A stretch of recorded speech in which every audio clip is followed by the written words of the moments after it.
जय श्री कृष्णा। राधे राधे। वास्तुशास्त्र में कुछ ऐसे पौधे के बारे में बताया गया है जो घर के लिए बहुत शुभ होते हैं, लेकिन कुछ पौधे हैं जिनसे बच के रहना चाहिए, क्योंकि ये पौधे अपने साथ नकारात्मक ऊर्जा को लाते हैं, जीवन में मुश्किलें बढ़ा देते हैं। आप लाख प्रयास कर लो, आप ना प्रसन्न रह पाओगे, ना धन से बचा पाओगे और ना आपका स्वास्थ्य अच्छा रहेगा। इसलिए ये जानना आवश्यक है। कहते हैं घर में पेड़ लगाने से हरियाली आती है और घर में रहने वाले लोगों का स्वास्थ्य अच्छा रहता है। लेकिन क्या आपको पता है, वास्तु के अनुसार कुछ पौधे बहुत शुभ होते हैं और घर में लगाते ही आपका भाग्य का साथ आपको मिलने लगता है, बरकत चली आती है। और उनमें से पहला पौधा है अनार का पौधा। कहा जाता है जिस घर के मुख्य दरवाजे के ठीक सामने बाहर में अनार का पौधा हो, ऐसे व्यक्ति का स्वास्थ्य भी अच्छा होता है और कर्जों से मुक्ति मिल जाती है, घर में समृद्धि आती है। हल्दी का पौधा।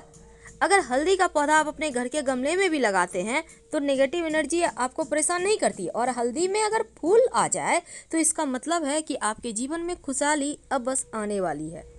अपराजिता, जिसको हम कृष्ण कांता भी कहते हैं, नीले रंग का पुष्प लगता है और इस पुष्प को भगवान श्री हरि ही नहीं बल्कि भगवान श्री कृष्ण, शिव जी और गणेश जी, माँ दुर्गा को भी अति प्रिय है। लाल रंग का गुलाब। वैसे तो गुलाब का पुष्प आप कभी भी कहीं भी लगा सकते हैं, लेकिन माना जाता है घर के अंदर लाल रंग के पुष्प नहीं लगाने चाहिए पौधे। घर से बाहर आप छत पे, बालकनी में या खुले स्थान पे लगा सकते हैं। नारियल का पौधा।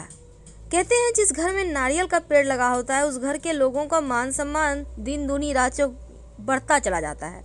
लेकिन व्यवस्था ये करना है कि नारियल का पेड़ आपके घर के कहीं विपरीत दिशा में ना हो, यानी आप उसको हमेशा दक्षिण पश्चिम साइड लगाएं कि नारियल का पेड़ ऊंचा भी हो जाए तो वास्तु दोष ना लगे। तो समझ के लगाएंगे।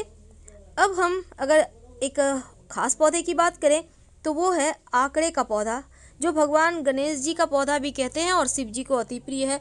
इस पौधे को अपने घर से मुख्य दरवाजे के बाहर दाहिने तरफ आप लगा सकते हैं। घर में सुख समृद्धि बढ़ेगी और लोगों की बुरी नज़र भी आप लोगों पर नहीं पड़ेगी।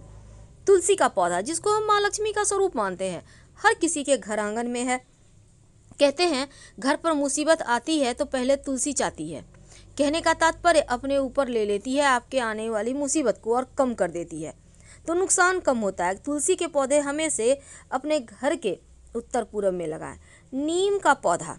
वैसे तो आपको पता है कि घर के आसपास आम का पेड़ होना अच्छा नहीं माना जाता, बच्चों पर बुरा असर पड़ता है, और आप नीम का पौधा लगाते हैं तो अच्छा है। साथ ही अगर आंवले की पौधे की बात करें तो ये भी अच्छा माना जाता है। आंवले का पौधा घर में अपने छत पे भी लगा सकते हैं, बीमारियां परेशान नहीं करती। गेंदे का पुष्प बृहस्पति को मजबूत करता है। आपके घर में अगर गेंदे का पुष्प है तो गुरु भी बेहतर होगा और वैवाहिक जीवन भी बेहतर होगा आपका। इस बात को हमेशा याद रखिए। अशोक का पौधा। जिस घर में अशोक का पौधा होता है उस घर की शोक, दुख, दरिद्रता, परेशानी सब समाप्त हो जाती है। बच्चों के बुद्धि भी तेज होंगे और पैसा भी टिकेगा अगर अशोक का पौधा आपने लगा लिया है तो। अब ये है पीपल का पौधा। घर में ना तो लगाएं, पूजा करने के लिए भी गमले में भी ना लगाएं। पीपल और बरगद का पेड़ भूलकर भी मत लगाइए। आप पास के किसी मंदिर में लगा सकते हैं अगर आपके घर में है तो हटाकर। अमरूद का पौधा, इसको भी घर में मत लगाइएगा। फलदार पौधे ना तो घर में लगाना चाहिए और ना ही फलदार पौधे का पेड़ का जो लकड़ी होता है उसका यूज करना चाहिए फर्नीचर में, वरना संतान तरक्की नहीं करेगी। और कैक्टस तो भूल कर भी ना लगाएं, जीवन में सिर्फ मुश्किलें ही बढ़ाएगा और कुछ नहीं, क्योंकि कैक्टस अपने साथ सिर्फ मुश्किलें लाता है, परेशानियाँ लाता है। अब ये जैसे कि बरगद का पौधा, पीपल का पौधा, ये सब तो भूल कर भी नहीं लगाना। अब बोनसाई का पौधा। बोनसाई का मतलब ही होता है उसको बौना कर देना, इसके बढ़ने की गति को कम कर देना। तो ऐसे पौधे मत लाइए, घर के लोगों के प्रगति में, तरक्की में रुकावट आएगी।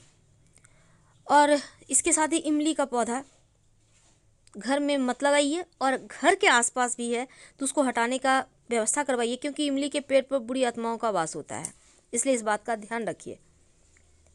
अब ये है, इसको कहते हैं मेहंदी का पौधा। क्या आपको पता है मेहंदी का पौधा भी अच्छा नहीं माना जाता, वास्तु के अनुसार ये अशुभ है। इसके पत्ते भले ही आप मेहंदी पीस कर लगाया जाता है, लेकिन इसको घर में मत लगाइए। अब जैसे कई बार होता है आपके घर में पुष्प आए हैं, फूल आपने रखे हैं फूलदान में, उठाकर साइड पड़ा हुआ है, सूखा हुआ फूल बुके है पड़ा हुआ है, उसको पड़ा हुआ मत रहने दें, उसको तुरंत घर से बाहर निकालें, क्योंकि ये घर की नकारात्मकता को बढ़ा देता है। कपास का पौधा, कहते हैं जिस भी घर में या घर के आसपास होता है वहाँ अशुभता ज़्यादा होती है, निगेटिविटी ज़्यादा होती है, परेशानियाँ ज़्यादा होती है। बरगद का पौधा का छाया भी आपके घर पर ना पड़े, ऐसी व्यवस्था करें, वरना जीवन में मुश्किलें बढ़ जाएगी और फिर आप हाथ मलते रह जाएंगे। अब यह है आम का पौधा। फलदार पौधे कभी मत लगाएं, आम हो, अमरूद हो, ये सब पौधे आपके जीवन की परेशानियों को बढ़ाते हैं, तरक्की को रोक देते हैं। वैसे बहुत सारे लोग अभी शौक के तौर पर बैम्बू ट्री लगाते हैं। क्या आपको पता है पहले ज़माने में बैम्बू ट्री घर से कहीं बाहर लगाया जाता था और जो सबसे बुजुर्ग आदमी होता था गांव का वो लगाता था, क्योंकि इसके पीछे भी बहुत सारी मान्यताएं थी। अब उन मान्यताओं को लोग छोड़ रहे हैं, पर अपनी परंपराओं को निभाना हमारा फर्ज है। तो ये बैम्बू ट्री भी घर में ना ही लगाएं तो अच्छा है, संतान की तरक्की रुक जाएगी, ध्यान रखिएगा। और फलदार पौधे तो भूलकर भी ना लगाएं। घर आंगन में, बगीचे में तो लगा सकते हैं, पर घर आंगन में आम का पेड़, अमरूद का पेड़, ये सभी चीज़ें ठीक नहीं होता है, संतान पे इसका असर पड़ता है। और ना ही इन पेड़ों के जो लकड़ी होती है इसका यूज करना चाहिए घर में फर्नीचर वगैरह बनाने में। इन बातों का ध्यान रखें और खुशहाल जीवन जी। तो हम आपसे विदा लेते हैं। जानकारी अच्छी लगे तब वीडियो को लाइक कीजिए, चैनल को सब्सक्राइब कीजिए और अपनों से शेयर कीजिए। कमेंट में हर हर महादेव जरूर लिखिएगा। धन्यवाद।